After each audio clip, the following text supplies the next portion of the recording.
Peterson Price for Monday, October 20th, 2025, and we're a presentation of Bet365. We're coming to you from the Pacific Toyota Dealer Studio here at the historic Wall Center. Visit shoptoyota.ca or your local Pacific Toyota dealer today. Matt Peterson alongside Blake Price, four-time Juno Award winner Mike Rogerson hitting switches and conducting things. We have a big show planned for you after an epic weekend in the world of sport. I hope everybody enjoyed all that. It was just one thing after the other. It was just amazing.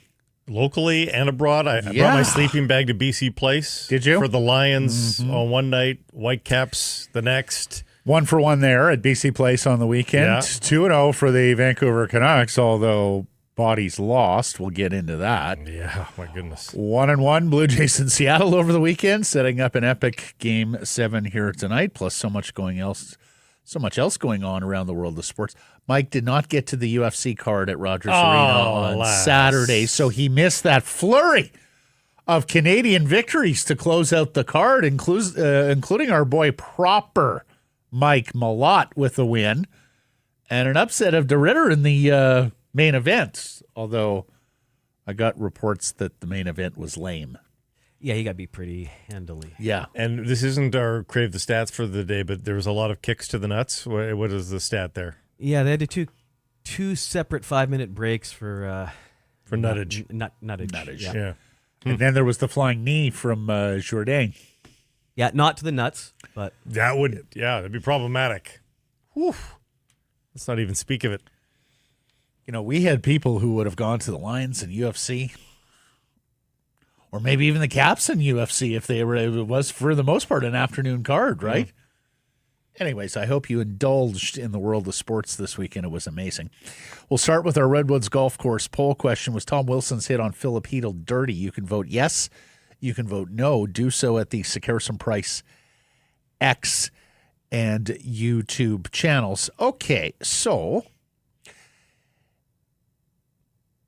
look, like many hits in the National Hockey League, this one requires some piecemeal analysis. Now, he doesn't hit him as a primary point of contact in the head. Nope. And as we That's know, the victory. That is the big one that the National Hockey League looks at. For many, there is no malicious intent here, but of course that is a difficult thing to measure with certainty. One does have to take the player's reputation into an account, and of course this player's reputation is bottom of the barrel soiled. Although it's bottom of the spittoon soiled. There has been an adjustment in his activity in the last few years. He has made considerably fewer headlines than he did at the outset of his career. I saw some victim blaming to a degree. Our old friend Sat Shaw, Hedl didn't get his head turned around quick enough after making the pass. Kept his eye on the puck a little bit. Can I address that? Too long. Well, can I address that? I would like to address. The only thing I'll say is I agree with, and I've seen this member of Canucks Twitter out there, SK is the account name here. The NHL needs to abandon the notion that finishing a check is acceptable. Only the puck carrier is allowed to be hit, so the moment a player clearly no longer has the puck, all defending players should be expected to attempt to avoid contact with the old puck carrier. This is a bridge the National Football League crossed decades ago. They used to allow you 2 strides before you hit the quarterback, and then they said, this is ridiculous. We're just getting quarterbacks hurt. So now they go to a process that's gone. When the ball is so left the quarterback's hand, the referee behind the play will say gone. And if you're not hitting the quarterback within him sounding out the word gone, then it's a late hit. It is such an antiquated thought of don't watch your pass. If you are watching your pass, you are ineligible to be hit. That is square in the rules. If you can't make the adjustment fast enough, then you're a shitty player. You have to make Meaning that. they hit her. They hit her. Yeah. You've got to make the adjustment. And that's the thing. In sport, rules are in sport so that the person with the scoring instrument has certain rights that in order to defend that person, you have to do X, Y, and Z to accomplish it. You can't just jump on a guy's back, right? We don't allow that in the National Hockey League. You cannot mount the puck carrier. He is given the rights to have that space, and you have to take it off him legally. Well, by extension, that puck carrier, the minute they've released it, is no longer subject to being checked. Now, to answer the poll question, it's not dirty. I think he thought he was going to hold on to the puck. I don't think in this case Tom Wilson was like, I don't care what happens to the puck, I'm going to hit this dude. I don't think that was the thought process. I think he thought that he was going to have the puck. But it is a penalty. It is interference at the very least. Well, and it should have been penalized. So for me, it's a late hit, it's a rule book infraction, interference, and there was a injury cost. Others may have a different definition of dirty than I. Others must need intent to call the play dirty. But for me, that's dirty. It's late. It's an infraction. Injury cost. If you need intent, so be it. I voted yes on the poll question. See, where it would tip the scales for me is if he was never a puck carrier, or if we get to just a gross amount of time elapsed from the departure of the puck. I don't think it was a gross amount. It was late. It was a penalty. But Aaron Rome got 4 games in the Stanley Cup final for hitting a guy about late in roughly the same amount of time. Mm-hmm. 4 games in the Cup final, which we know is times 2 or 3 for the regular. In part because Nathan Horton suffered a significant injury on the head. I'm sorry, you're responsible for your actions, even if it's accidental. Mm-hmm. Like if your intent was not to injure the player, fair enough. In fact, better. But it still did. So for me, it was dirty. Rick Dhaliwal said the Department of Player Safety would look at the hit, but apparently deemed it legal and thus nothing further by way of investigation. Ian McIntyre's on the trip, talked to Alvin, who called it a little late but declined to comment on the officiating.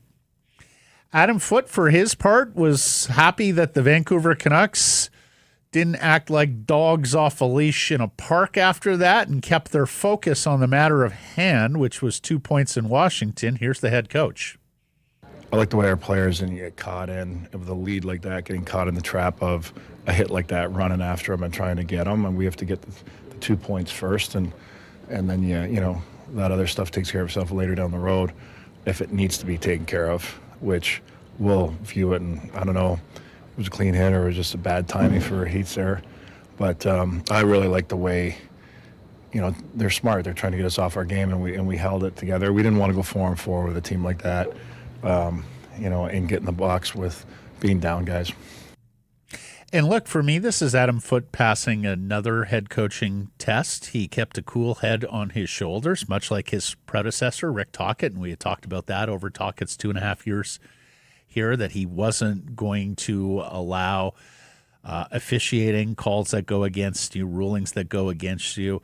He wasn't going to let that affect his emotional state and let the players see that, coach is furious. I thought Adam Foote did a very good job of adjudicating this to the whatever degree he could in the postgame. It reminds me a little bit of Wally back in the day, too, where if something outrageous happened against a Wally's team, he was going, no, I'm not going to get caught up in all that. It's laser focused, make sure we keep our emotions in check. So I like those words from the new head coach. And a good team. And he's right. 2 points was most important. Like if you're the Edmonton Oilers and you want to go chase a guy because even if you give up a penalty and you give up a goal, you're pretty sure you can outscore that problem. That's one thing. This team needs to be near perfect every single night to get wins, to score goals, and to go out of your way chasing to go get a guy, probably giving up a power play by doing so.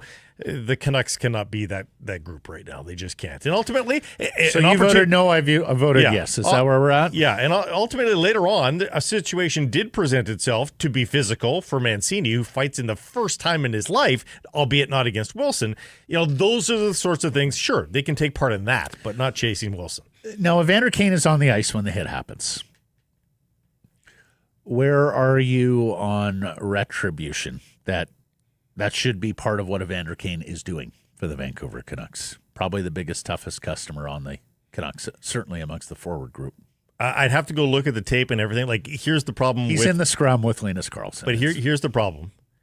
If you're Evander Kane, if you didn't see it perfectly, like if you think it's a dirty hit, sure, by all means.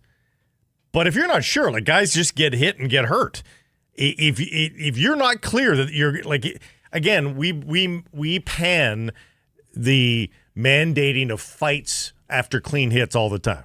I think we're both in on that. Yep. If you're Evander Kane, this game's happening pretty fast. In that moment, does he know that it's a dirty hit? Does he think it's a dirty hit? Does he think it was like it's really tough to know in the moment. Next shift, maybe you've seen it on the iPads that are on the bench, and you're like, oh, that's crappy. I'm going to go after that guy. But in the moment, you don't know if it was just a hit or your guy got hurt. Yeah. That's hard in the moment, I think.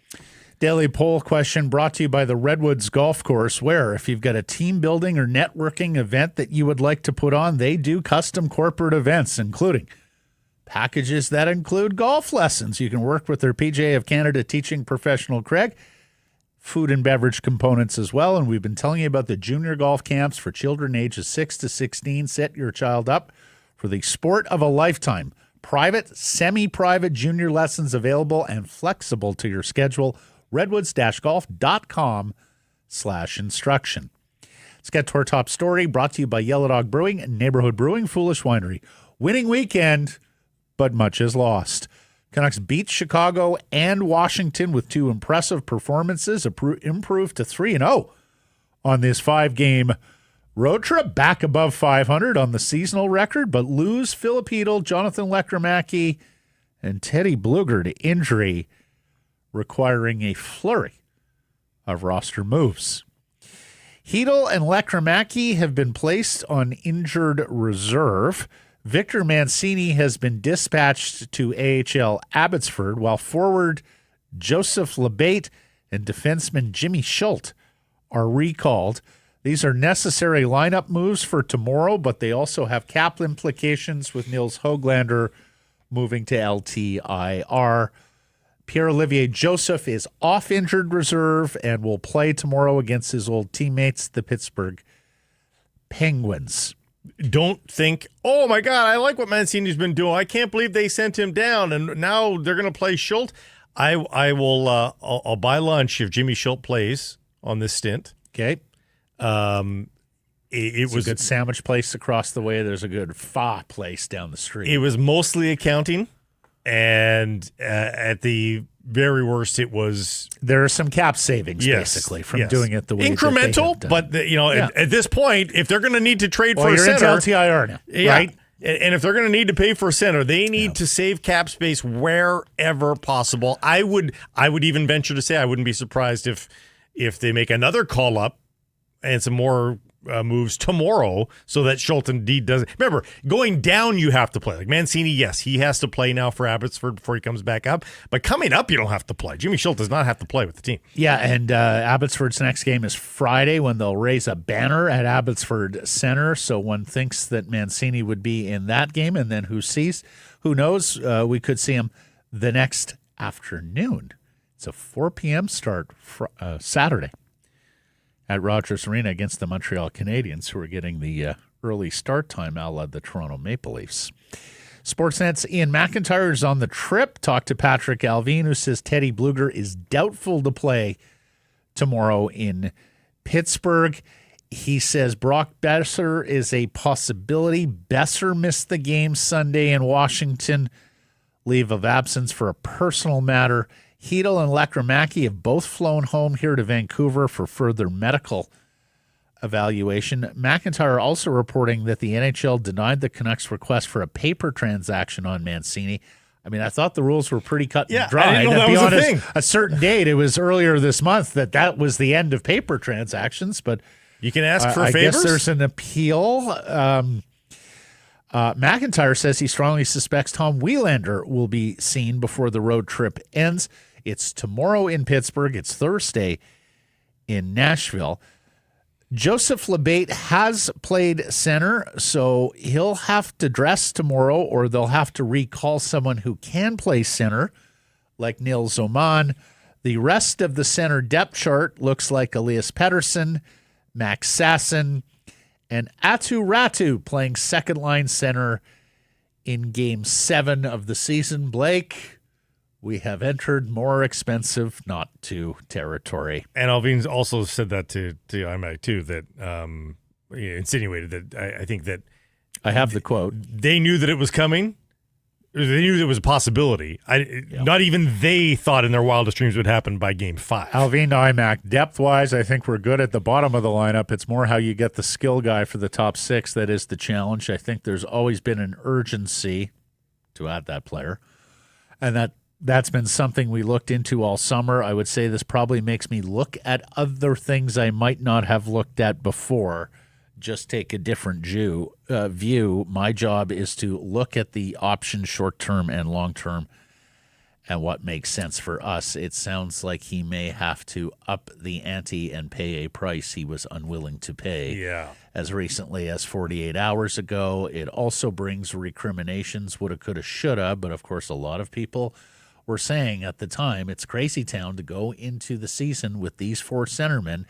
Given the injury history of Hedl, given what big rebound needed from Pettersson, given that Ratu wasn't yet a made player yet. If Hedl had never been injured before, or other potential center icemen to patch the dam, you wish the Canucks had one of them in the quiver at this point. if Hedl had never been injured in his career before, it still would have been a really bold move for the Vancouver Canucks to start the season this way. We'd still be saying, boy, that is an awful lot of responsibility for a guy that has never performed at a second-line clip. But you add in his resume to the injury history, and it was a hope and a prayer that the Canucks could get from opening night to whenever they got the reinforcement player. You know, they were presumably always in the market, always hoping that they were going to get that guy. But it was an ambiguous timeline. They were never sure when that moment was going to come. It was a gamble that Hedl would be able to get them from opening night to point B in the standings where they get that reinforcement. And now they've lost that gamble. And boy, that center right, especially with Bluger. Yeah. Not that Bluger is a savior by any stretch. That is a perfect fourth-line centerman, Teddy Bluger, who may now be asked to take on almost second-line minutes if he's available. Well, it sounds like at best he's questionable for tomorrow, so I'm not even sure you can put that burden on him. And all this comes, Matt, you talked about the wins. Like, they've scored 4 goals in 3 of the 6 games. Mm-hmm. Like they've, in a lot of ways, they've overachieved now at the 6-game mark on some of the doubts that we had about them. So let me ask. Calgary has 1 win in 6 games, 2 points. San Jose does not yet have a win. They have 2 loser points over 5 games. And Boston's lost 4 in a row here. Yeah, I don't see Boston pulling an early shoot, though.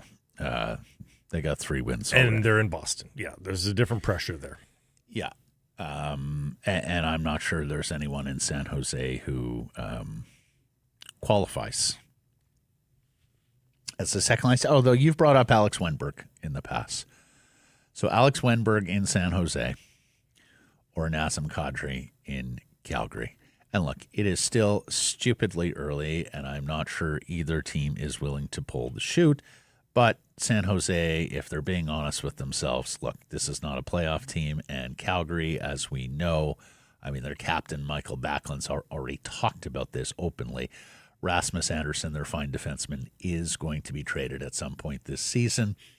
Minus Rasmus Andersson, they are not a particularly good club. Mm-hmm.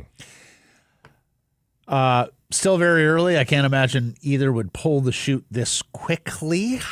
So what do you do if you're Alvin? Do you make them the Godfather offer for one of those players out of rank desperation, or do you try and hold the line here? I mean, I think history has told us they will see what happens, because guess what? They might be able, by the grace of God, win 2 of their next 4 games or something like that and keep their head above water.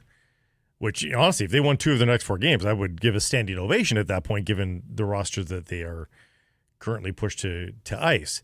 But still, what does that buy you? It buys you another week and a half of negotiating with a couple of teams.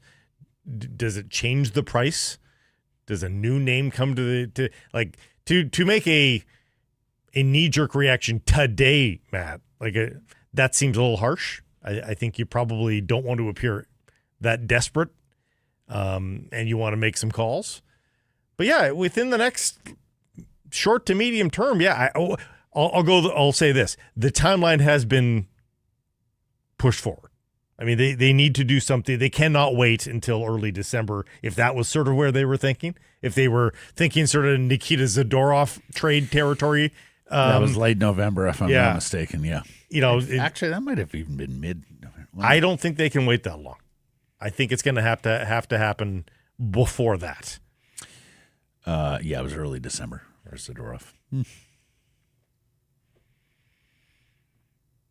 But it's going to cost. Especially Kadri objectively is a 35-year-old with 4 years on his contract, including this year. It's not a great contract. It's not great. Even if Nazem had a very nice bounce-back season last year and is one of the better centers who's going to be available. Now, he's got trade protection, so... Yeah, he has to sign off. Yeah, the Canucks, as it stands now, 4 wins in the 6 games, 8 points. That has them 3rd in the Pacific Division. Needless to say, it is very, very tight because it's still early on. So 6 points is both in the playoffs and just out of the playoffs, wild card-wise. So you've got a little cushion. I mean, you don't want to fall too far behind. The good news is you're not playing particularly great opponents here this week, although Pittsburgh has... Been plucky. Yeah. Been plucky, played better. They've got 4 wins and 6. Our boy Arders, she loves doing okay there. And then Nashville on Thursday night, but not cup contenders. 2-2-2, but it's again the last game on a long trip too. So keep that in mind before you're home Saturday against the Montreal Canadiens. Don't envy the spot Alvin is in. But this was the calculation, Blake, that Rutherford foresaw in the early days after last season ended in April when he uttered the phrase, it's going to be expensive to get that second-line center, but it may be more expensive not to. There was always going to be a point where you were going to have to bite the bullet and pay up, maybe overpay in your view, to get that player, given the scarcity of that profile of player that's out there and the number of NHL teams who are looking for that player.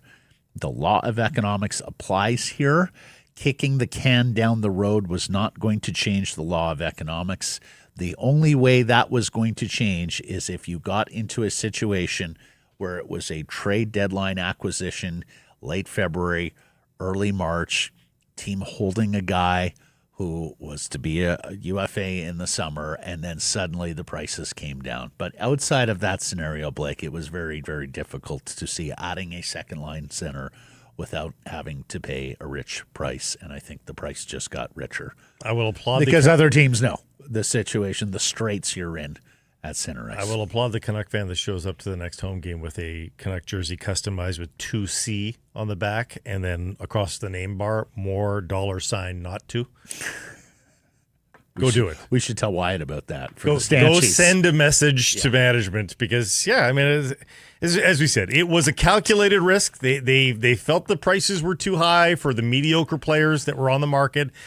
But now what do you do? What do you do if you're the Canucks? Because you can't expect, in the absolute short term, the micro short term, again, the next 2 to 5 games, can you trot out this lineup? Yes. But anything beyond the next 5 or 10 games, you can't expect it. Yeah. or you're hoping Max Sasson grows up really fast. Ditto. And Aturatu, though. So you're two of your four. Come on. Tomorrow, a new beer release for Yellow Dog Brewing. Their third fresh hop beer of the season, Little Dog Syndrome, the Fresh Hop Double IPA. It's packed with fresh mosaic hops, delivers a drinkable punch bursting with citrus and papaya, and finishing with a little piney bite. Part of the Big Dog series from Yellow Dog. This is Little Dog and supersized. 4-3, the Canucks win in Washington yesterday. The Canucks jumped out to a 4-0 lead and then hung on in this hockey game. Tyler Myers was awesome. He has been very good this year. A goal and assist. Garland with 2 helpers. Demko, 28 saves, now 3-1 on the season. He's allowed 9 goals in 4 starts. It's a 2.28 goals against and a .922 save percentage for the Canucks' number 1 netminder. And needless to say, he has been a big part of the story. Looks Vezina back after the difficulty of last year. Elias Pettersson gets things going with the first goal of the hockey game early, a minute into the game. Here's head coach Adam Foote on the fast start and on the game from number 40. I felt like the first period, our speed kind of surprised them. Guys were humming. I thought Pettersson got that first goal. It was over a great forecheck and a reload by our guys. Our D was aggressive, which we want to see more this year, and we're seeing it on the pinch. And I think you saw Petey getting that goal. He played great. Like defensively, he was, had more pace at his game going at guys, had more confidence. On the defensive side, you saw him with 2 big blocks too. So I really liked his game, especially in not a friendly environment. It was could have got really physical, and he didn't seem to mind. Yeah, the D joining the rush. Elias in a physical game, he didn't seem to mind. Speed caught them off guard. All of them very nice micro developments for the Vancouver Canucks. Couldn't say that about their speed in previous years. Failed miserably in trying to get defensemen to join the rush at this point last year when the personnel clearly wasn't there. Mm-hmm. And Elias stayed right in the thick of a physical game. Well, I'll ask this though. Like if he was happy with the defensive game in Elias Pettersson, and I could see why he would say that with the block shots, why did he not play him that much? We're going to get to that with JPat. Very odd. Kiefer Sherwood has to step into the breach with 3 forwards lost in game. Hedel, Lecker, Mackey, Bluger, and he scores his team-leading 4th goal of the season. He sets career highs for shifts with 28, ice time with 23:15, and he obliterated his previous high. He plays 5 minutes and 21 seconds on the power play. Needless to say, that was a career high. And he leads the team with 4 hits, but you knew that. Victor Mancini plays a mean game of fetch, too. Yeah. Holy cow. Does he ever? Oh. That second intermission. First intermission. Right? First intermission? Yeah, was the first? Yeah. That dog back in Columbus, Ohio, has really got to commit itself to catching that ball. Yeah. If not in the air, then off the bounce. No, it was good. I'm If glad we got that. If you miss that, the Canucks lost their second-line centerman to a possible concussion, which could be a career ender for him, who knows. And because of the way Sportsnet wants to do these Canucks games and intermissions, there was zero analysis of it in the immediate aftermath. Yeah. We did get a nice canned feature about Sherwood and his wife at home in Columbus with their dog. Yeah. Filmed this past summer, and we learned that Kiefer gets a little upset when the dog doesn't catch the ball. Like he's looking for more out of the dog. Never mind the loss of Hedel. If the dog doesn't get the ball. If you can't get that tennis ball in the air, at least get it on the first bounce, dog. Come on. You're an athlete. You're coordinated. Victor Mancini with his first fight, telling Ian McIntyre, quote, "I wasn't going to turn him down, especially in those circumstances. Obviously, that's not the guy who hit Phil, but I want to protect my teammates, stand up for my teammates. So, yeah, I was ready to answer the bell." Evander Kane uses the trip to D.C. to dine with FBI Director Kash Patel, who's a big Pucks fan, if you don't know. Saw him with Gretzky in the luxury box there late last year when Ovechkin set the all-time goals record. Kash sniffing all the hockey jocks in between time running the Bureau. Here's Thatcher Demko because this is a little tiny admission here from Thatcher Demko. Maybe Patel had him in the interrogation room with the bright lights. But listen to Thatcher here, because he does acknowledge that the 1-2 start was something that was talked about in the room. They were a little concerned. Oh, they were concerned. We'll put them down for a yes on the poll question. It's a huge start to our trip. You know, we had some pressure on us coming into this road trip. You know, I'm not going to pretend like it's not there. You know, media was talking about it. Guys in our room were talking about it. Coaching staff's talking about it. I think we all knew kind of what position we were in coming to the trip, and to get the first 3 is huge. You know, we have 2 left that we want to get, but yeah, it's been a great start to the trip. Exonerated. Oh my God! Absolutely exonerated. Dunk post haste. Post haste. It's like a week later, Blake. What do you mean? It's happening just now. No, he just said it. So no, he said that yesterday. Yeah. If the players are concerned, guess what? It was concerning. That's all I'll say. 1-2. 1/2 of one football game in a 17-game schedule. We won't relitigate beyond that. 3-2. It was the how, not the what. Process. 3-2, the Canucks beat the Blackhawks Friday in Chicago. They come back from 0-2 down. The winner via Brock Besser in the shootout. And then he took leave of the team Sunday morning. Boy, I hope everything's okay, first and foremost, especially with the Besser family. We know they've been through so much with the loss of their patriarch, Duke, a couple of years back. Look,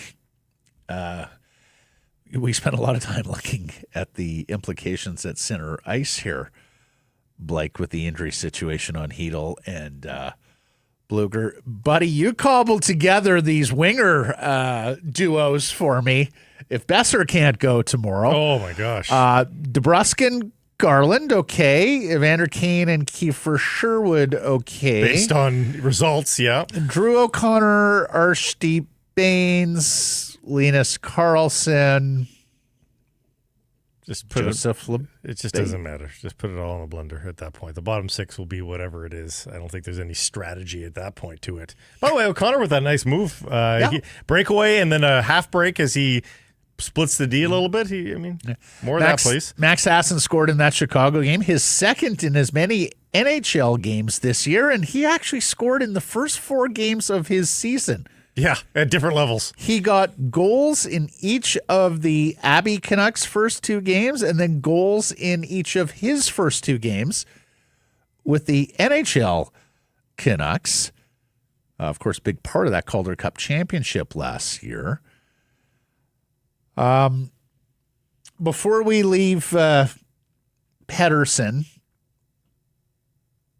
he features in today's Crave the Stats, brought to you by Uber Eats. What you got here? Uber Eats enabling fans to maximize their fandom all season long with exclusive game day deals on the app. And today we're going to look at the box score watchers. This has been the label put against anybody that should dare utter an early season criticism of Elias Pettersson, because but Blake's not taking this personally. He has just the 3 points in the 6 games, which even at face value, he's a $12 million player.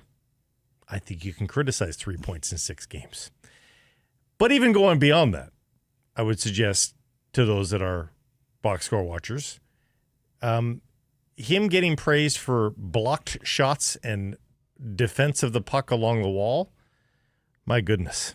But let's go beyond the box score, shall we? Let's go to the analytics. Corsi for percentage. This is just amongst forwards, only at even strength. As fair as we can possibly be. Corsi for percentage, he's 9th on the team amongst forwards at 42.76%. That's a differential of shots attempted, folks. How about just shots in value? Shots for percentage, 9th on the team amongst forwards. 39% of the shots taken on the ice are for the Canucks when he's on, and needless to say, 61 against. Goals for percentage, 8th on the team amongst forwards. Decent at 4 goals for and 2 against, but it's still 8th. Everybody's having success there. High danger scoring chances percentage, 8th on the team. 14 high danger fours, 15 high dangers against. XG looks a little bit more kind to him. Bottom line it for me. 5th amongst forwards, the best cases there. There are things to hold on to. There are glimpses in overtime, the splitting of the D, him trying to get that backhand away in the high slot. To me, those are the greater things to ballyhoo, not block shots and puck possession along the boards. That's not his game. It's not what he's being paid for. Creating offense is what he is being paid for. And if he comes along with a Selke season 2 where he is playing great defense, fabulous. But that's not why they're paying him $12 million. They're paying him $12 million to have a bottom line. So stop acting like the bottom line is not the end goal for this player. It is the end goal. It is everything for this player. And if there ain't anything in the box score, guess what? That's a huge problem for the Vancouver Canucks, especially when there's not anything in the analytics right now either. Every time the Canucks are playing at home, you can get a buy one, get one 6-piece chicken McNugget from McDonald's in Vancouver, only on Uber Eats. Assisting every fan's hockey experience all season long. Mike, I feel like we're at the end of a Godfather film where Blake is settling all scores here. A $12 million taking player. out the Lucases, the Gambinos, all in one swoop here. No patience left, man. 18 months. Happy Diwali to all who celebrate. Canucks have released their Diwali jersey, designed by artist Suki Kaur. And this is another banger from a file that the Canucks do so very well. Mm-hmm. We talked about this several years ago when they came out with just an absolutely gorgeous Lunar New Year jersey. It has been an excellent addition to the tapestry of Vancouver Canuck life through the NHL regular season. And these Diwali jerseys over the years have been gorgeous. The skate jersey just lends itself to does it all ever, of these. huh? To all of these. Oh, man. Does it ever? So easy to tweak. Although the Orca jersey does lend itself, I think, a little bit better to Orange Shirt Day, National Day of Truth. Well, sure, the match is there, yeah. Of course. Yeah. But this is another one. It's beautiful. I mean, it's so well done. Love the color there as well. Okay. Time now for our menu. Let's do it. I'm just glad you're having a day where I can almost see, it's almost visual, the things that are getting off his chest, the things that are getting off his shoulders in this last 37 minutes. Enough of the praising of blocked shots from a $12 million player. Therapeutic for him. It's like a respite. Let's get to today's menu. It is brought to you by our friends at Greta, a fantastic spot to catch all the games home and away. You are mere steps from the arena or the stadium. And if you're planning an upcoming party or event, check out Greta. They have the fantastic street food menu. I love the tacos. The smash burger is a winner as well, plus the arcade that encircles the bar. You'll feel like kids again. There'll be a game for everybody, whether it's something participatory, air hockey, pop-a-shot, or just a good old console. You are going to enjoy your time at Greta. For more info to book your event, go to gretabar.com, Greta 50 West Cordova. Let the games begin. We're going to be joined here by Jeff Paterson in a matter of moments. Jeff joins us on Mondays and Fridays, of course, looking back on the weekend that was the Vancouver Canucks and pointing forward to this week. Also joined by Nathan Rourke, quarterback, British Columbia Lions, who has another outstanding game Friday at the Dome. BC wins the football game. BC strengthens its possibility for that second place and home playoff game in the CFL West Division. They eliminate the Edmonton Elks from playoff contention. The 3-2 game and in the Nathan second quarter. Rourke. Blake did the sidelines. It was 3-2. I was like, I was hoping that the Oilers were playing because I think the Canucks had already outscored the Lions. And I was thinking, oh my gosh, did both hockey teams Well, I mean, like fireworks at the end of the Blue Jays Mariners game. Then I go to the Canucks game, fireworks at the end of that. Head on over to the football game. Oh, it's 3-2. But the fireworks were to come. They Nathan, eventually got it. A career-long 70-yard scramble. Yeah. And we talked to him about that, whether it's a conscientious effort to run the football more from the quarterback position.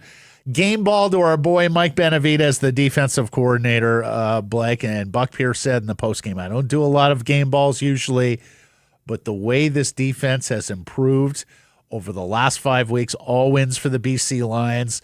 You know, club icon TJ Lee comes back from off the street. He has an impact on these games. The rookie Jackson Finley, the safety from Handsworth, another interception for them in place of the injured starter Christophe Beaulieu. They've had all sorts of injuries to that defensive front, but they found their two defensive ends, I think, in Levi Bell and Bradley and Nye, not to mention the offensive tackles come back and are healthy for this game, Broxton and Allen. 1 game left in the CFL regular season for the Lions, and if they win it, they will host the West semifinal. Not this weekend, but the weekend thereafter at BC Place. Looking forward to that. Blue Jays and Mariners, needless to say, 2 extraordinary games over the weekend. That sets up a Game 7 tonight. We know you're going to be watching that, and you won't have to compete. It doesn't have to compete with hockey games or oh, wait, it is competing against a football game. Seattle's football team, the Seahawks, host one of 2 Monday nighters. We'll get into the NFL, and of course, we'll get into the Whitecaps, who blow a big opportunity. They lose.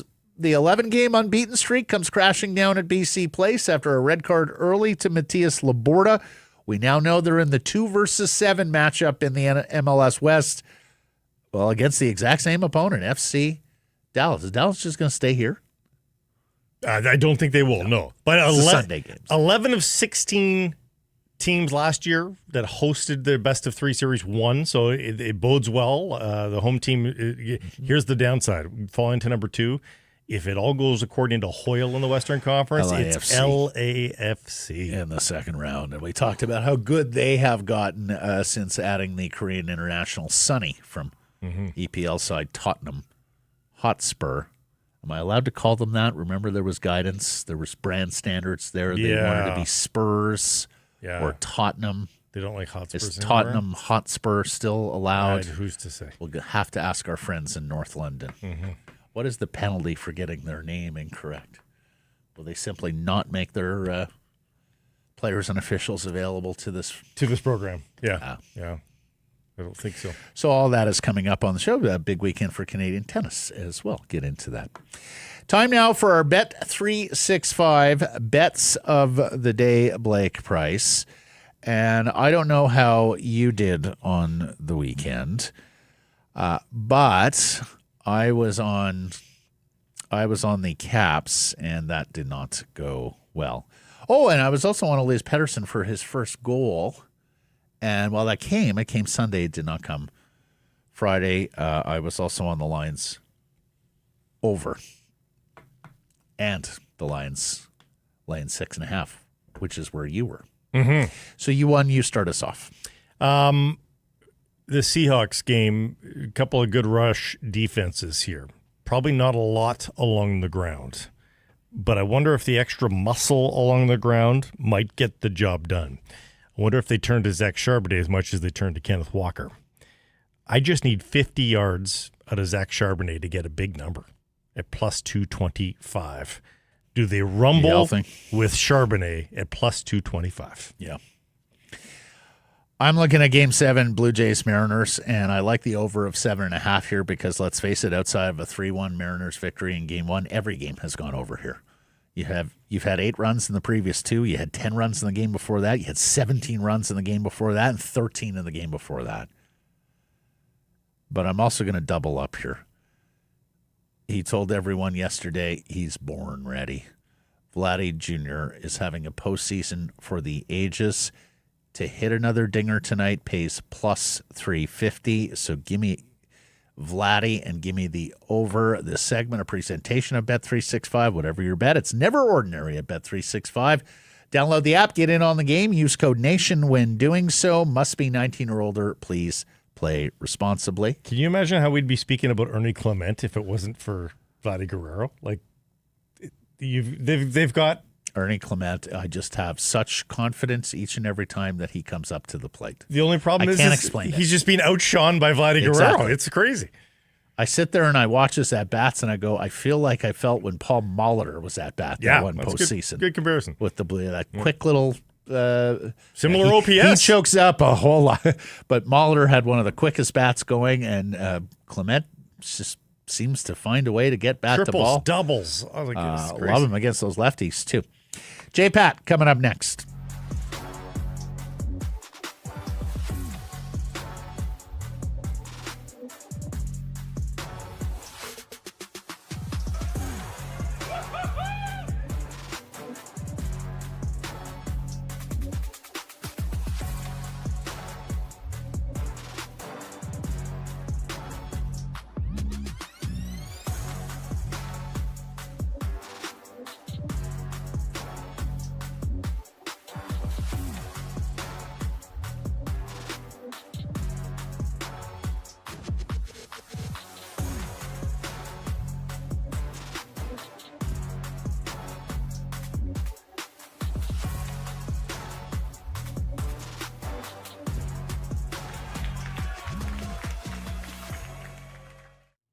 Harrison Price from the historic Wall Center. And this segment brought to you by your Pacific Toyota dealers, and more specifically, the Toyota Prius plug-in hybrid.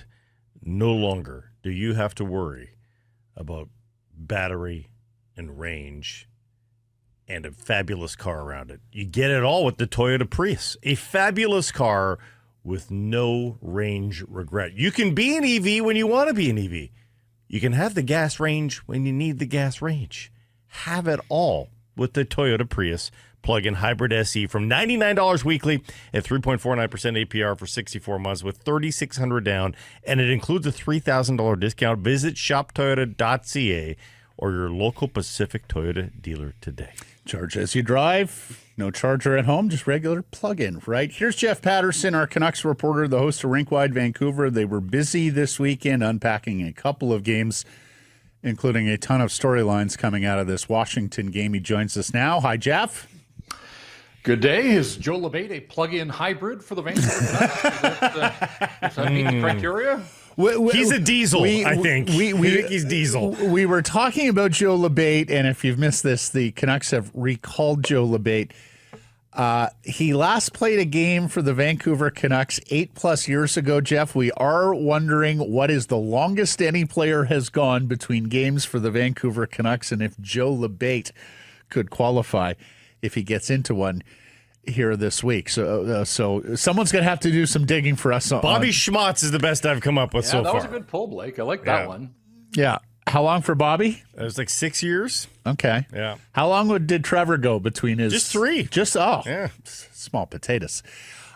Jeff, they lose Philip Hedl on that hit from Tom Wilson. Jonathan Lekramacky also leaves the game. They go to IR. I feel like they might have won some battles this weekend, but lost ground in the war. Where are you at after the absences of these two forwards? Yeah, and I saw your poll question about, was it a dirty hit? And I suppose, to me, there are two distinct lines of thinking on the collision. One is, was it late? Yeah, probably. Should it have been a minor penalty? Probably. Does a minor penalty do Philip Hedl any good in the aftermath? Does a minor penalty do any good to the Vancouver Canucks in the aftermath? They won the hockey game. And is a minor penalty any deterrent for Tom Wilson? No. Right. So put that aside. And unfortunately, there cannot be a single person that watches this team, covers this team, that didn't, in the pit of their stomach, see this day coming. And we all hoped that it wasn't going to happen on the 6th game of the season. Yeah. But there was going to come a point in time where Philip Hedl absorbed serious contact, and then it was, how would he fare? And the answer was not very well. And he looked to be in distress on the ice, and now he's on IR. And I guess I'm bracing for this to be a lengthy absence. I don't know that. I'm not reporting it. But given his history and just sort of how woozy he looked then, and, this is sort of worst case scenario, that this is a guy that should be in the prime of his career, and yet was always going to be one knock away from being knocked out again. And at some point, and I'm not saying this is the one, but at some point, it might be the last hit that he can absorb as a professional hockey player. And you feel for the guy, but it is a contact sport. And so should the hit have ever happened, it's debatable, but it was inside the arena, literally. He was on the ice. You have to know when Tom Wilson's out there on the ice, these things happen, even if they're a split second late. And so just feel for Filipino, hope the very best, because he was playing so well for the Canucks and had earlier in the hockey game when he, the drive to the next sequence that led to the Tyler Myers goal. His speed has been on display throughout. He's looked good. He's looked healthy. He's looked happy. And then boom. And you just knew in the back of your mind that this was always a possibility. And so to happen, 6 games, not even, early in the 6th game of his season. And now it really puts the Canucks, who are already in a predicament at center ice, over a barrel completely. And for this organization that didn't want to pay market rate during the offseason to upgrade at center ice, there are red flags and alarm bells left and right. Now, every team in the National Hockey League realizes how desperate they are. If the prices were high to begin with, they are now exorbitant. They are through the roof for the Vancouver Canucks to try to address their depth at center ice. With this happening so early, it feels naive, doesn't it, that they went forward with this plan? Yes. And again, I think some of it comes back to they just didn't like what they saw on the open market in the summertime. But Jack Roslovic was sitting there up until a week ago, and for the Oilers to scoop him up at $1.5 million now, you wonder. But again, Filipino reported to camp in good shape and looked good through camp in the preseason, and so I think they rolled the dice, but just living on the razor's edge, obviously, because of what happened. And so, you can put another body in the lineup, but with what they've got internally in the organization, they're not replacing the skill set of Filipino. And so really interesting to see where it goes from here. What's up with Lekkerimäki, best you can tell? Yeah, I was surprised to watch the replay of the hit with Matthew Roy a couple of times, and it looked fairly innocuous. Like, it looked like the kind of collision you see 100 times in a hockey game, and yet looked to be favoring his shoulder. And again, this is an unscientific diagnosis, but certainly was clutched, upper body, and left the game, didn't return. And so here's a guy that sat out the previous 2 games. Brock Besser's not available. Opportunity knocking for Lekkerimäki, and he doesn't get through the first period either. And now for him to be on IR, and again, the Canucks haven't provided any more update than that. So we know it's a week at the very least, and wouldn't be surprised again if this one turned out to be a little bit longer. This is life in the big leagues. These are big men that play the game hard, and when you collide, even if it looks like an innocent collision, if you're colliding with a guy that's over 200 pounds, some damage can be inflicted. And so that seems to be what happened here for Lekkerimäki, and that is really unfortunate too. If there are some silver linings in this, Teddy Bluger's name hasn't appeared anywhere on IR or otherwise. It's an off day for the Vancouver Canucks on Monday. But you hope that he's okay after scoring and then leaving the game with 6 minutes to go. And Adam Foote did say post-game that Brock Besser wasn't expected to be away for too long. And when you think of the start that Besser's had and the shootout winner the other night, he's riding it and feeling confident about his game. And they certainly will welcome him back, and they're going to need him back here to continue to do those types of things for the hockey clubs. So my goodness, so many moving parts here. And then with the recalls, some of that seems like some cap gymnastics, and Victor Mancini gets trapped now in this new AHL rule that he can't be recalled until a game in Abbotsford. And Abby doesn't play till the banner goes up on Friday night, the home opener for the Baby Canucks. So lots of moving parts. And through all of this, guys, Derek Forbort has kind of gone missing in action. He just remains on IR with no explanation from the hockey club. He played the first 2 games, and I don't know. And this is what happens when they go out on the road and there just isn't a whole lot of question askers out there with the hockey club. So we may not get an update on Derek Forbort till they get back off the road trip here. And really disappointing this early in the season. They use the lie of maintenance days when it was clear he was injured. He's obviously injured now. They put him on injured reserve. Unbelievable. But, it's not often the silver lining to a day like this is a win. Like they got 3 wins to start this road trip. 2 wins on the weekend. Well, 3 going back to Thursday, obviously, in 64 hours. That's the good news, and they're not going to go and try and lose these last 2 on the road trip, but they do have house money now. A 3-2 road trip for this team in this position is just fine. The good news is they've already got those 3. It's all gravy from here on in if they can muster a point or 2. Yeah, it is wild what a difference a week can make, because last Monday was Thanksgiving. That was that loss to St. Louis. They were 1-2, and there were some pointed questions being asked about puck possession and ability to win battles and ultimately score goals and all those types of things. And we asked Thatcher Demko before they went out on the road trip about getting this thing headed in the right direction. He sort of scoffed and said, we are headed in the right direction. Maybe he got a little crystal ball there in his mask or his pads or somewhere, because all of a sudden, 3 straight wins, they're feeling better about themselves. Angst in the market, I think, has reduced considerably. And look, they've been plucky. It's not the blueprint you want, falling behind 2-0 the way they did in both Dallas and Chicago. But when you get the goaltending that Demko and Lankinen delivered over the weekend, it stabilizes things. You're not out of it. And we've seen so many 2-goal deficits overcome in the National Hockey League in recent years. And I think that builds some belief for games down the road now that if they fall behind, and they will, they'll trail 2-0 in other games, that they've got it in them to come on back. And so that second period in Dallas, we talked about it on Friday. Chicago, they got better as the night went through. And there were certainly challenges up front there with the travel and the back-to-backs.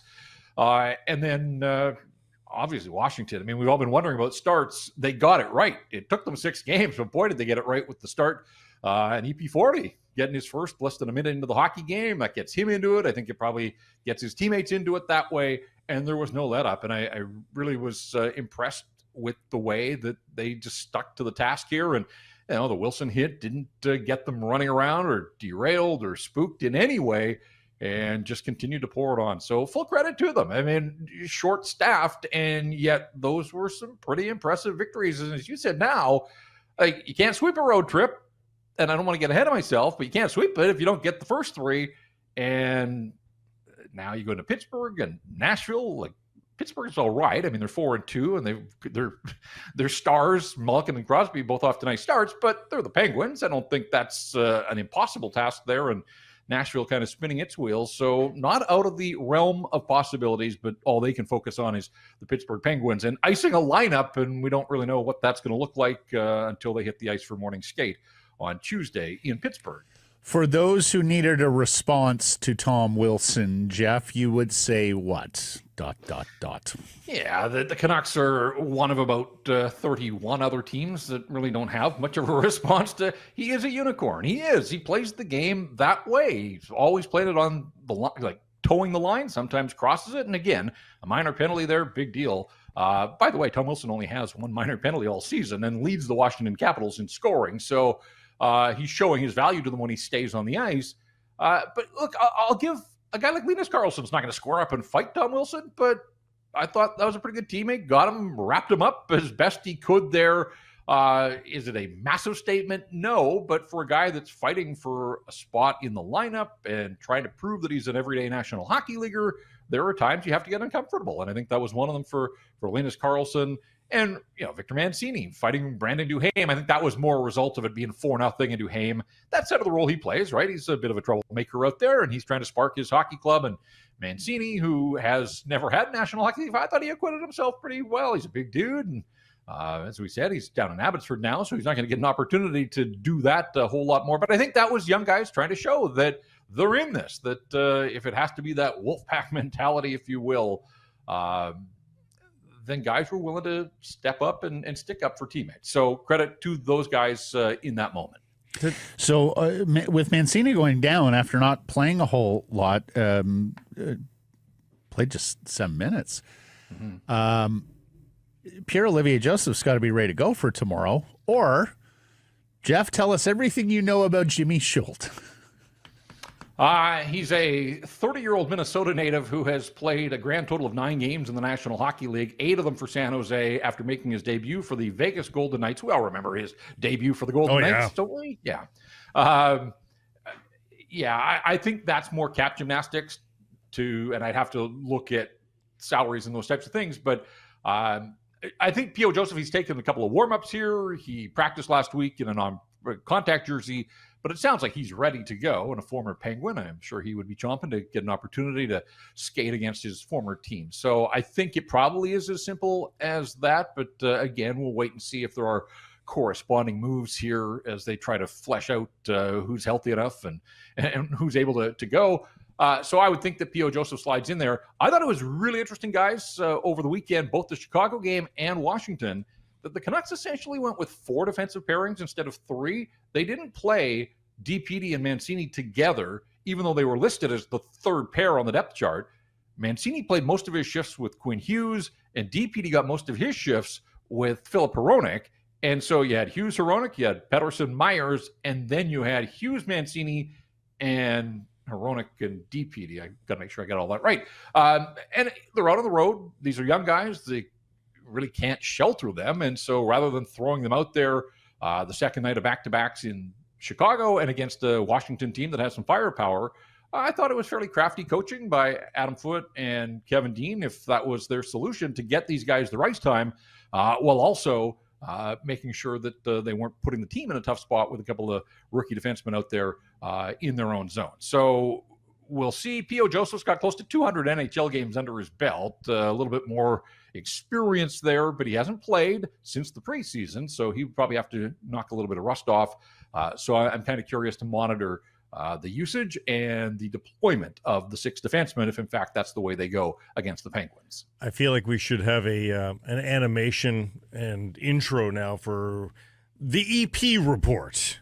What'd you make of the weekend for Elias? Scored a goal, Blake. Pettersson. He was in quick succession off the hop in Washington. And then caved in the rest of the game statistically, barely able to defend the onslaught of shot attempts from the Washington Capitals when he was on the ice. And yet the fact that he scored the goal was great. He took some shots on the power play as well. The sort of a spinorama attempt on a backhand, which was, attempt at Deeks. And then I thought on the Dallas game, really showed the want to take guys on one-on-one, which to me is as heartening as anything else. But it's a mixed bag right now for Elias Pettersson. What did you make of it? Yeah, look, he may turn out to be the highest paid 50-point guy in the National Hockey League when all is said and done.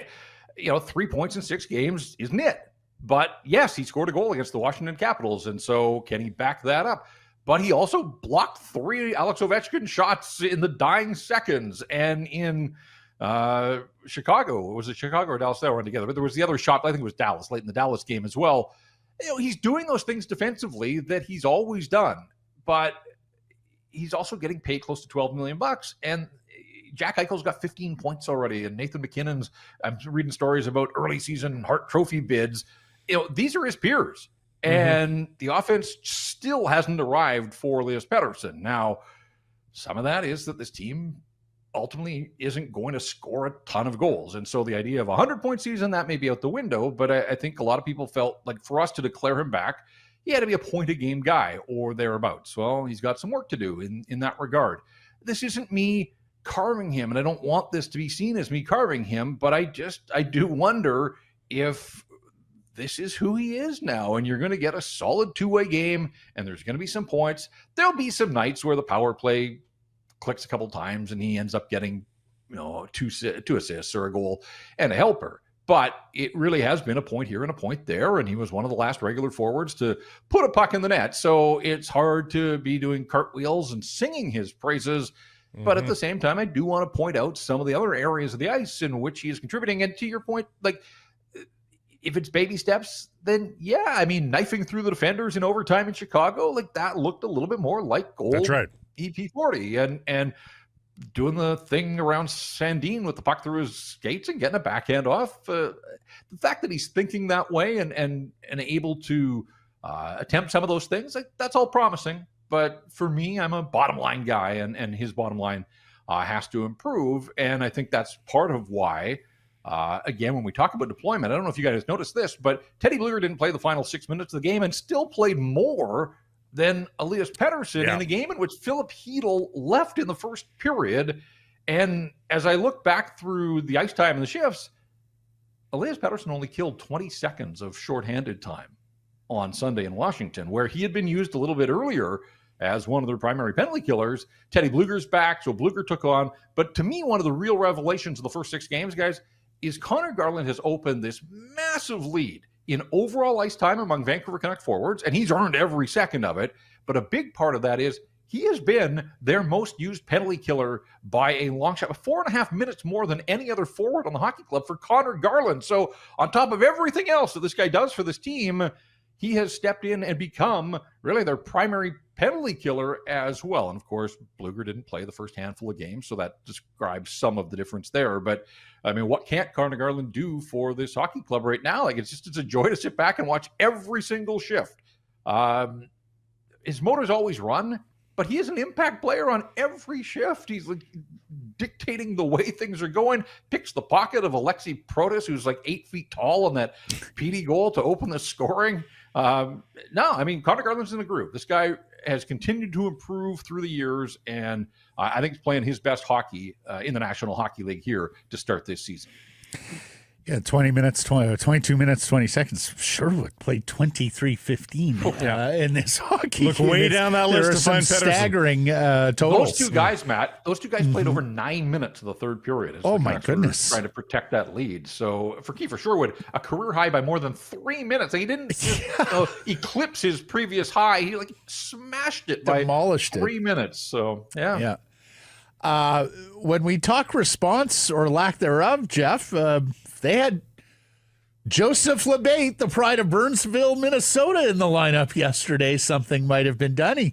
He shares a hometown with Brock Besser, and I've looked it up here. March 28th, 2017, he partook in a 4-1 loss to Anaheim as a young Canucks prospect, a 4th rounder in the 2011 draft. Remind us who Joseph LaBate is and what he does out there, Jeff. Yeah, he's a big body, without a doubt. And I think they list him at like 6'2", 210 or 215. And re-signed with the Canuck organization. He played those games, as you mentioned, got back into the National Hockey League last year in Columbus and played 6 games for the Blue Jackets. Still looking for that first NHL goal. He's 32 years of age. So I don't know how many more looks he's going to get, but he probably looked around and thought, hey, good things happening in Abbotsford. If I end up there, it's not a bad place to be. And with this depth chart, maybe there is an opportunity. And so the opportunity may have arose and arrived for him. Remember, too, in the preseason, he fought a couple of times. They put him on waivers, and yet they kept him around, and he ended up playing in Calgary, the second to last preseason game, even after he had been put on waivers and cleared, which was interesting and raised some eyebrows at the time. But one of the last guys to ultimately be jettisoned from the main group. So that probably told you something right then and there, that they had seen things that they liked and that they wanted to keep him and maybe, a little sugar for him just as he headed down to the minors. So not shocked. And the other part here is he's got 2 goals and an assist. He's got 3 points in 4 games for Abbotsford. And it's such a different Abbotsford team this year. Half the team's up here with the big league Canucks, others have left. So you got to get used to some new names doing the bulk of the lifting. Kirill Kudratsev leads Abbotsford with 4 points in 4 games. But Joe LaBate's got 2. He's tied with Max Sasson, who, of course, scored his 2 early and then got the call up. So, there's been a little bit of an offensive push at the American Hockey League level. I'm not surprised that when the call went down for a forward that it was Joe LaBate, whether it's the physical side that they're looking for, whether it's the fact that he's feeling pretty good about his game.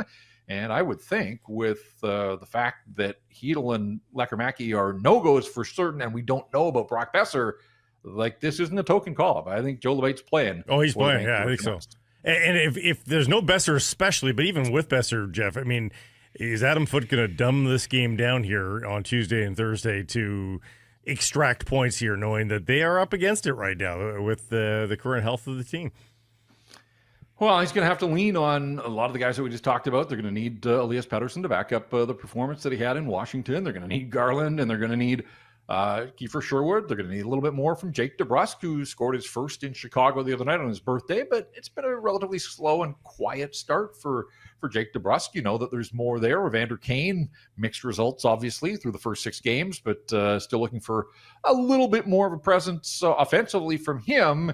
And those are your guys. And the other part too, and we talked about it Friday, and this can be looked at through a positive lens, is that Quinn Hughes has been fine, but Quinn Hughes has not been the best player on the ice. No. I don't think in any of the 6 games. There have been some moments, but that's coming as well. And so maybe Quinn's able to raise his level and everybody's level around him. Maybe the power play comes through for them. Whatever the case, they want to spoil this Artie party on Tuesday night. They don't want any part of Artur Silov's getting his measure of revenge here. And look, Silov's next victory, whenever it comes, will be his 3rd of the season. Of course, he had 2 last year as a member of the Canucks, NHL Canucks, and they were both over the Chicago Blackhawks. So he would love to get his 3rd win of the season already. He's got 1 over JT Miller and the New York Rangers. That was a shutout on opening night, and now he's likely to see the Canucks. I don't know that he's playing for certain, but I would think that they would give Artie the opportunity to make a statement. It's the Penguins' first game home after a West Coast road trip, and they shut out San Jose on Saturday. Tristan Jarry, BC boy, was in goal there. So do they come back and give Jarry an opportunity to back up his shutout, or do they go to the storyline that we all want? And that, of course, would be Artur Silov's in goal against the Canucks. All right, I have a couple of new shooters on the longest period between games for the Vancouver Canucks. Oh. Caveat, this is Google's AI, and it still isn't perfect. Brad, or as Google AI calls him, Brandon Richardson. Maybe that's your clue there. That's right. Yeah, he had 2 stints. Yeah. Brad Richardson goes 7 years, 3 months, 15 days between goals for the Vancouver Canucks. And then there's Yuri Slager, or Peter Slager, as Google AI is calling him, who plays for the Canucks in 94-95 and then again in 03-04. So it's 8+ years for Yuri Slager, Jeff, between games as a Vancouver Canuck. All right. Well, those are certainly good options. So it would be on a short list, but we may have to continue to. We're going to have to dig a little deeper here. Yeah. Yuri turning into Peter, Brad turning into Brandon. Those are clues. The robots are not taking over just yet. The robots are not ready. They're coming for us. They're coming, not but there just yet. not quite yet. Marvelous stuff. Until Friday. Thank you, Jeff. Sounds good, guys. Thanks. Secure some price from the historic Wall Center. The British Columbia Lions have won 5 football games in a row. They are poised to host a playoff game with a victory in their season finale Saturday. And we're joined now by their quarterback, CFL MOP candidate, Mr. Nathan Rourke. How you doing? I'm doing well, guys. Good to see you. Great to see you. 5 in a row. What changed, Nathan? I don't really think a ton changed in our process. I think we just have been executing a little bit better, playing more complementary football. I think there's been a huge improvement on both sides of the ball, and I think it's just been sticking to our process and trusting each other. Mike Galway was some upset after Ottawa came back and got that win against you guys 6 weeks ago. Was there any sort of team reset? Did anything need to be said after that loss? Because I know a lot of guys were hot about that one.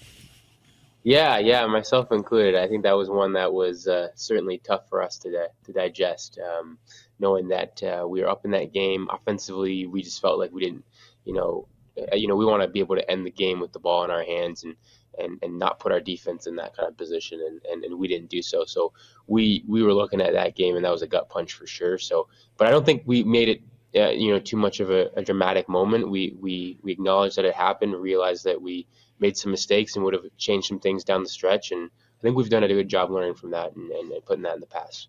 I don't think there's a column for wisdom in the CFL stats page, but maybe you can't answer this. But now that you're at the ancient age of 27, is wisdom per 60 a big part of what's changing for you? Of what's clicking for you right now? Just seeing scenarios that many more times now that you have as a pro. What do you think the extra bit of experience now has done for you? Well, I think if you ask the guys who've been in the league a little bit longer than me, they'll tell you that they're still learning whatever year they're in. So I think there's always opportunities to learn from something. Obviously, I have a huge benefit from learning from a guy who's done it, who's played the position in Buck Pierce, which has been awesome. But we also have guys in the room like Jeremiah Mazzoli, who's been tremendous to learn from as well. So I just think everything's what you make of it. And, as tough as losses like the Ottawa loss was earlier in the year, you find things to learn from them. We're playing Saskatchewan this week. Last time we played them, there's a lot to learn from that game, and hopefully we can apply what we've learned to, hopefully not make those mistakes again in the future. Keon Hatcher's had a marvelous start to the season as a target for you, and even when a few throws don't connect with him in the first quarter, for instance, on the weekend, you know that it's eventually going to come between you two, and it was very close on those first half misses as well. What do you make of the chemistry you guys have had? Yeah, I think he's worked. I mean, he's a tremendous guy to play with. He's just super smart. Just have a good idea of how he's seeing things. I think we're on the same page with that, and I think we've. I was lucky enough this year. I mean, he was in BC for the entire off season. His family's here, and so got to pull him away from dad duties every once in a while and get out into the field, which was great, and just get those extra reps just so I could dial in a little bit more, which was great. So I appreciate his work ethic and how much he wants to get better and to improve, even when he's leading in the major statistical categories, and I think he's just been phenomenal this year, and really happy for all of his success. 27 years old. I mean, so if he's on the Damon Allen plan, you've got like 15 years left. Just 15 starting quarterback in this league. We wanted to ask you about your running, Nathan, and career-long 70-yard scamper on Friday, because Blake and I are both old enough to remember Darian Durant when he was the starting quarterback of a very good Saskatchewan team and used to say quite plainly for all, look, June, July, I'm not looking to take off. It's a long season. I can't take those hits. Once the weather turns to October, I've got to use my legs as a threat because you got to lay everything on the line. Is that something you are subscribing to, or is all this running from Nathan Rourke just circumstance? Yeah. What's coming up in front of you? Yeah, I think it's necessity. I think I certainly don't look at what month it is and make my decisions based, on that. I think there's too much going on during the game to consider that. But I do think there is something to what Darian said. I think that you have to see the season as what it is, as a very long season, and the reality is that a lot of us can't stay healthy for all of it, and you see throughout this year that when starting quarterbacks go down, it changes how things are going for the team, and you want to be available and you want to be able to help your team win, and sometimes you can avoid those injuries by being smart with the football, sliding, throwing the football away, whatever it might be, and just not because even if it's not a big hit, that stuff accumulates. So I definitely see what he's saying, and I certainly I'm not trying to be more risky now that we're playing some meaningful football, but to me, all of it's meaningful, and I'm going to do my best to walk that line between making plays and thinking about a long term from a long-term perspective. Well, and the running game's been one of the reasons behind this 5-game winning streak, Nathan. Not only yourself, but obviously James Butler's over 1,000 yards again, and then we've started calling Xander Horvath the closer because he's such a big, tough, physical guy who comes in late in ball games. You hear a lot about this in the other stops in the West Division because they're typically going to have to play bad weather games, right? Like, you better have a running game you can count on in October and November. You tell me, does it apply to the BC Lions playing indoors? Because the West Final is in Saskatchewan. The Grey Cup is in Winnipeg. So we know that. Yeah, we likely not hospitable weather environments when you go there. How much is the running game at large important for you guys and necessary down the stretch here? Yeah, super big. We want to be able to make sure that this whole season we've talked about trying to be balanced and trying to be able to attack defenses from a number of different ways and different angles. So the running game is part of that, being able to put two running backs on the field at once, give it to different people. Like, that's all part of who we want to be. That's what our identity wants to be. So I'm really glad that we're being able to work that out in the last couple of weeks. Our offensive line has done a really a tremendous job with all their rotations, and injuries, different people in the lineup of handling all that kind of stuff, as well as in the past game. So, I think ultimately, we want to stay out of second and long, where every offense in the CFL is better when you stay out of second and long and you're productive on first down. And if we can get, 4, 5, 6 yards on first down by giving the ball to our guys, then that's what we're going to do. And so I certainly see how that could help us going down the stretch when it does get colder. The offensive and defensive linemen each have had some issues with injury, and I know that's not the sexiest topic for people to listen into, but goddamn, they're sexy, aren't they? The big guys, and they are getting healthier. What does it mean for you on the offensive line, and you're watching the defense go to work and just look as good as they have all season long? Really? Did somebody pick up sideline chatter? Is that what they were talking about on the sideline? Oh, no. How sexy the big guys just are? Objective. Okay. Just objective. All right.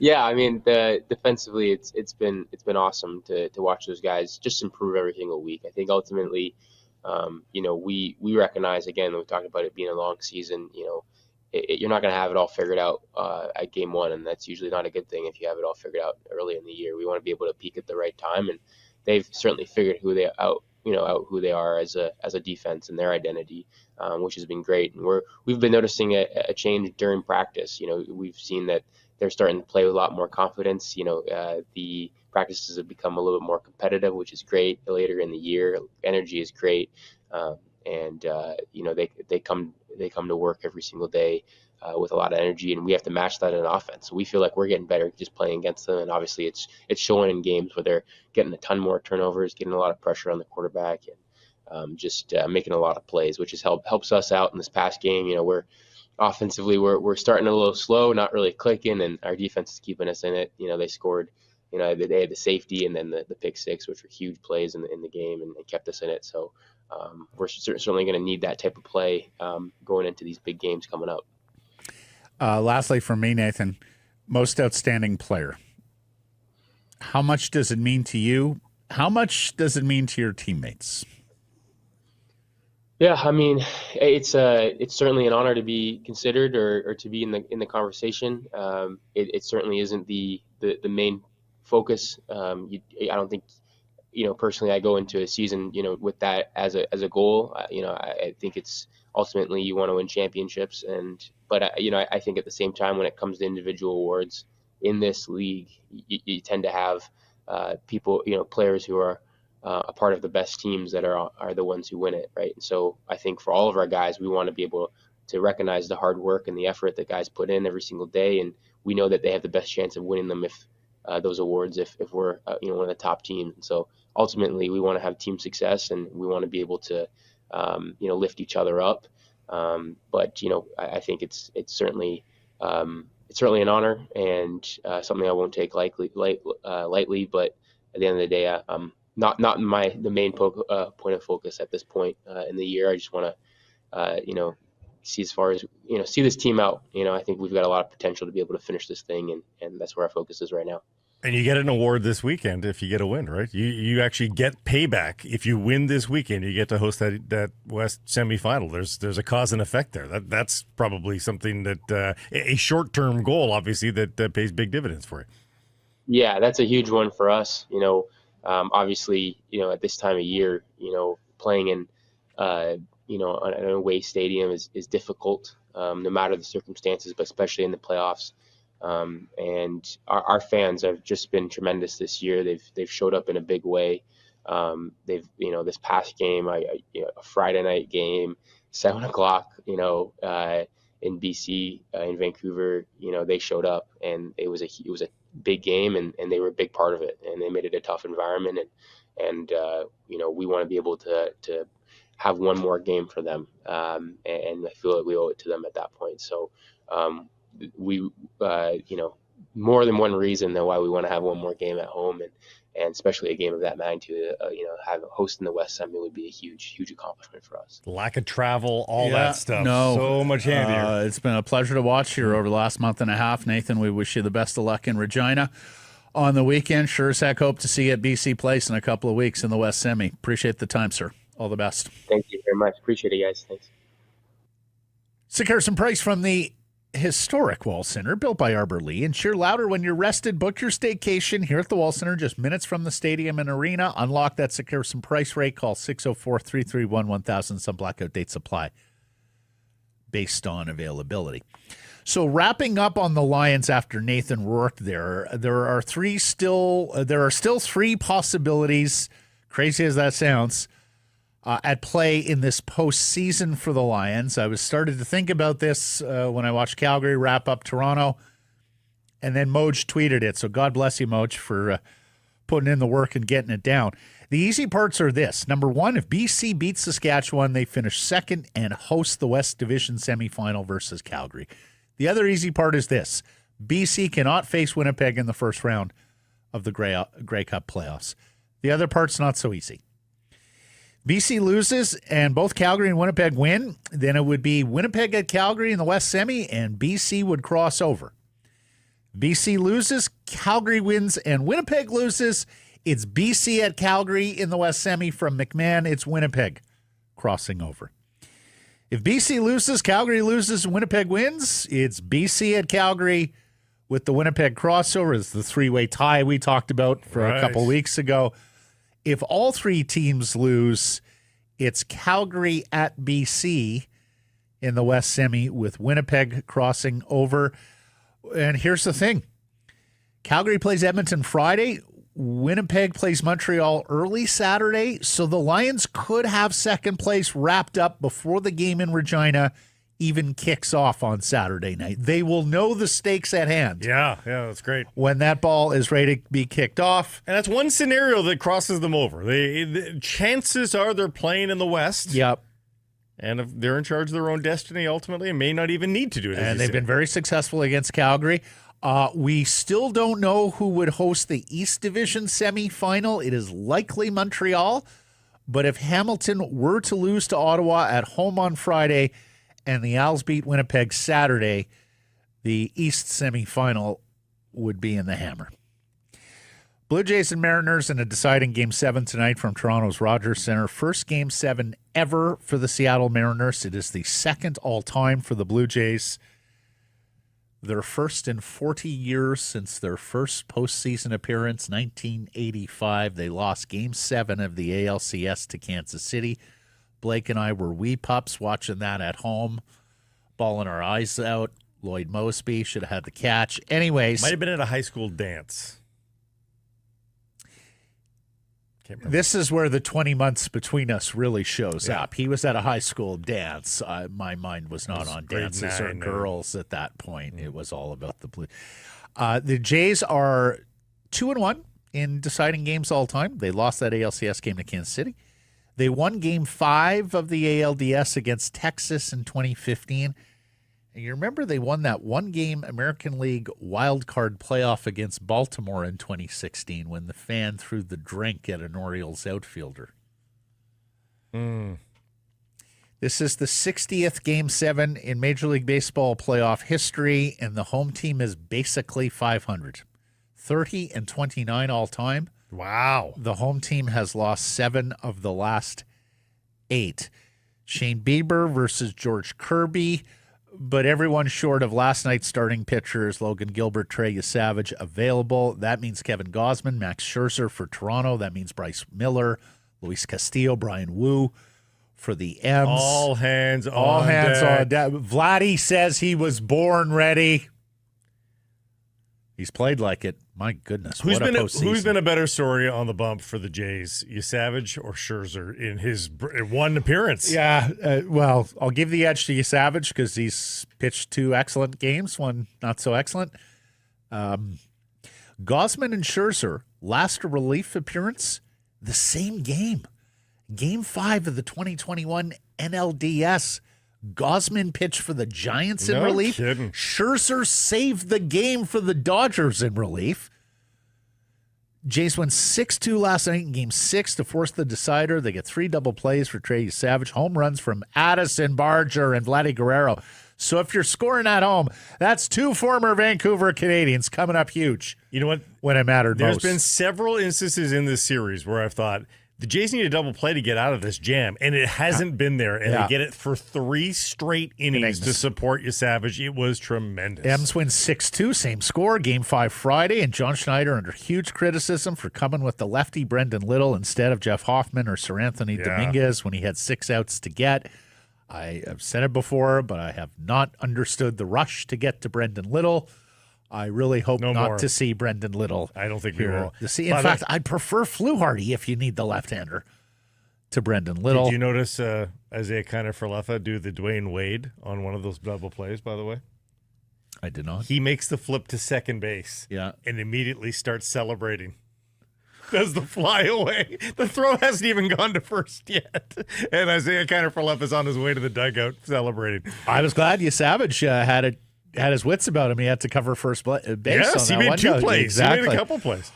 Hoffman pitched 2 innings and 35 pitches last night. That is the most he has thrown in a game since 2023. That's got to make you a little bit nervous if you're a Jays fan, given Hoffman's up and down nature this season. The winner gets the Los Angeles Dodgers in the World Series, who complete the sweep of Milwaukee Friday in what many are calling the finest baseball game ever played by an individual. Yeah. Shohei Ohtani hits 3 home runs in 3 at-bats. He strikes out 10 in 6 innings pitched. You have to go a long way back in the record books to the days where there was dual players to find anything comparable. He had really struggled at the plate, Ohtani, so he is busting out at the right time for the defending reigning world champions. The best I could come up with, or the best that I saw, was I saw there was like a Phillies pitcher in 1942 threw a no-hitter and had a hell of a day at the plate. I saw it was in the 70s. It was against Pete Rose's Reds. It was a perfect game with 2 home runs. But it was a non-playoff game. Right. So stakes not being as high. Rick Wise in 1971, 2 home runs, struck out 12, and threw a no-hitter versus the Reds. Yeah, that's a pretty good game. And that was Rose, Bench, Perez, George Foster. Oh, wow. But that was machine. But that was pre-Big Red Machine success. They were a 500 team that year, the Reds. They would go on to be quite a thing. So there's context there. Pick your fighter. Both of them are pretty amazing. Not to be a party pooper here, but does the winner tonight matter? And it's a good. I mean, it's fun to go. Just fodder. Well, here's the thing, Matt. Dodgers. For the Jays, it's a valid question. For the Mariners, it does matter because For they've never separate been World there. Series, They've never been there, so they do need to go. Yeah. The Jays, I mean, they've enjoyed the World Series champagne twice. It's a different history for them. But yeah, they might be fodder for the Dodgers, who just have got it all going on. They look very, very strong. Whitecaps blow their chances to finish first. They go down to 10 men early, and controversially, they lose 2-1 FC Dallas on decision day to snap that 11-game unbeaten streak. Center back Matthias Laborda red-carded 11 minutes into the match upon VAR for taking down Samuel Sarver on what was ruled the denial of a clear scoring chance. Blake, your thoughts? Well, they deliberated for almost 3 minutes on it, and as many people say, if you can't make a decision quickly, then it probably is not the decision. Remember, on the pitch, it was a yellow card. They upgraded it in the VAR booth. Yep. And it's eye of the beholder stuff. So denial of goal scoring opportunity Reds generally are somebody's about to go in all alone, or somebody's on the doorstep with an empty net and you foul them. And was that the case when there was 2 Whitecaps defenders tracking back at the same latitude? Now they're a little bit over. The guy's going to have a good angle break if he comes in there unfouled. But not a clear break. But it's not a clear break. It's a surefire yellow, 100%. Yep. I don't think I would have called that a red, and I try to be as unbiased as I can. Well, our old friend Peter Shad thought the same thing on Twitter, said, watching it back a few times, Chapman's initial decision, the referee, 100% spot on. VAR spends a couple of minutes re-refereeing it and undermining the official who was closest to. Can I just ask this, Blake? why don't we have a second referee in soccer? It's a really big friggin' pitch. Yeah. Would you not benefit from breaking up the territory a little bit and giving another extra set of eyes? Well, I and mean, Matt- like hockey, the referee screamed bloody murder at first. Now it's just accepted. Basketball, they added the third referee. It's just fine. But you don't even have to pay anybody anymore. Like fourth officials on the touchline do almost nothing. Like take the fourth official off of the touchline at the scorer's table and put him on the pitch. Those There's are refs. so much going on. Like you've got Yeah. like think of how many officials there are for a football game in a smaller space with the same number of people on the field. Yeah. Yeah. It's too bad. Here's the thing. They looked really good. And in fact, the Dallas coach said after, if there's a team in MLS that can look like they have 11 when they only have 10, it's Vancouver. Wow. So he tossed a bouquet there, and it's true. I mean, the Whitecaps still won the stats page. With 10 men. Yeah, with 10 men. Muller scores on a penalty kick to even the score. Caps give one up just after halftime. And the loss means they'll host FC Dallas in the 2-7 matchup in the MLS Western Conference playoffs starting Sunday at BC Place. We do have the schedule available to us now. 4:30 Sunday. And as it stands now, they'll be without Matias Laborda for game one because of that red card. Then they're into Dallas 6 days later. That's on a Saturday. And would be back here 6 days after that on the Friday, if necessary, in this best of three opening round. They have Udrick Pupa available to them. He has not played, though, for months. For 2.5, 3 months, early August. What is that? That's Did he not get into 2 a months. game with the Caps? No. Oh, No. because like they've been talking about him being ready for several. Well, he was going to play this week. He was going to play on the weekend, but down to 10 men, they couldn't afford that. So I think what you got to do is you've got to rinse Udrick Pupa tomorrow at training. Like make like a simulated game like they would do, you know, like get his cardio up so that he can last 70 minutes because no Laborda. Like I don't think like Ralph Priest's done a very good job as a patchwork Band-Aid solution. But it's been 2 games or 3 games for Priso. Yeah, basically 3 games. And never played center back before. Yeah, so are you really going to go Halbouni and Priso? Really? It's one thing to go Laborda and Priso, Halbouni and Priso. I don't know. I think I would rather have Pupa in there, get his cardio up by making him run. Is there tomorrow. no chance of Blackman? I would say no. He looks great walking around, but that's not. I would say there's no chance. He might be in the 20, but he's not. He can't start. No chance. So maybe Pupa is a bridge to Blackman if we out of the bullpen. 65 minutes of Pupa, whatever the rest for Blackman. So NFL, where the Seahawks' 2 chief rivals win yesterday to take half-game leads on Seattle, pending the result of tonight's Monday Nighter versus Houston. Rams win early, destroying Jacksonville and London. San Francisco wins late, beating Atlanta. On Sunday Night Football, 200-plus yards for Christian McCaffrey. Hawks can get to 5-2 and match both these teams with a win tonight over the Texans.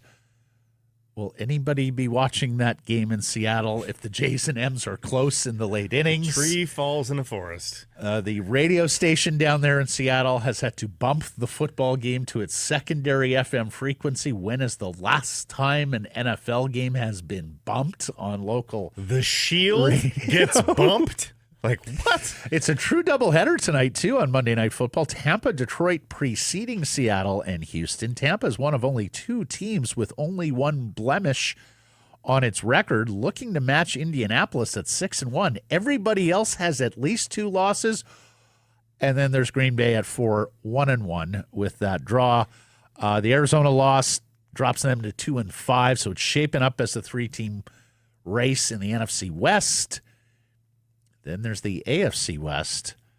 Denver comes back from 18 points down in the final 6 minutes to beat the New York Giants. Teams had lost 1,601 consecutive games when in that spot in the NFL. Big weekend for Canada on the tennis courts as Leila Annie Fernandez and Felix Auger-Aliassime both win tournaments. Felix wins the Paribas Fortis European Open in Brussels. It's one of my favorites. On his way to Basel. Yeah, it's that's a big the tournament for favorite. Blake. Yeah. He ties Milos Raonic for the most among Canadian men with his 8th career title. He's up to 12th in the world and tracking the ATP finals. Layla wins the Japan Open in Osaka, her 2nd tourney win of the year. She's up to 22 in the world. Congratulations to them both. Question for you before you're about to go to the poll question. Yes? Maybe you've heard the answer to this. If the Jays make the World Series, are they allowed to still use Buck and Dan for the World Series? I sure hope so. Or is it there that they have to depart? I thought I heard that Buck and Dan would be doing the playoffs tip to tail. Yeah? Okay. Interesting. There is, you may remember, Blake, there's an international English language broadcast of the World Series. And then the American as well. And the American. So you already have precedent there. I would sure hope so. I mean, I think Major League Baseball now understands that the Blue Jays are a different franchise with a much bigger geographic fan base than their other clubs. But it's an interesting, special treatment because, the Mariners don't travel a TV crew for the World Series if they get in. Well, no, but they're not Canada's team. It's different jurisdictions, different rules. It's interesting. One team represents a country. The other team represents a city. I don't know that matters, but okay. Food for thought if you're a neutral and you're picking sides tonight. Results of the Civil War Redwoods begins today. I've been very good outside of that one tweet, Blake. Yeah. Results of the Redwoods Golf Course poll question from Friday is Connor Garland, the Vancouver Canucks best forward, Blake? Yes or no? What did the people say? Yes. They said yes. Indeed. People in the Percentage? moment. 64. 69. Salt and Paprika. Yes, it's great for him, but an indictment of the Canucks. Sheila, he's definitely our hardest working forward. And Jay, making the OEL trade slightly more palatable. Don't get me wrong, it's still horrible, but slightly less so. Errors and omissions from Friday's program and beyond. JPat cell phoned. He had the final score 5-2. It was 5-3 for the Vancouver Canucks last week in the Thursday game in Dallas. And then the phrase motion is lotion and the word cooter were used Friday, and somebody guffawed, so we are putting Blake's dirty mind on E's and O's. I didn't say Coots. I didn't say motion Coots, is lotion. It's a physiotherapy term. I got a text from Phrase. a coach friend of mine last night who was listening to the podcast late and said, "Motion is lotion?" ? If you've got a bad lower back, as some of us do, and you go in to seek treatment, one of the things the physio will tell you, new school of thought here, Movement. motion is lotion. Movement is matter. You heard it here first. Thanks for joining us, everybody. Appreciate you spending some time connecting with the program. Please do subscribe to all our assorted channels, YouTube, and wherever you get your podcasts. It costs you nothing. Follow on social. That's X, Insta, Facebook, TikTok, YouTube, Blue Sky. Again, costs you nothing. Live on many of those platforms, noon Pacific time weekdays. And, of course, support the community sponsors you hear us talking about. And keep it local. Lotion. Motion.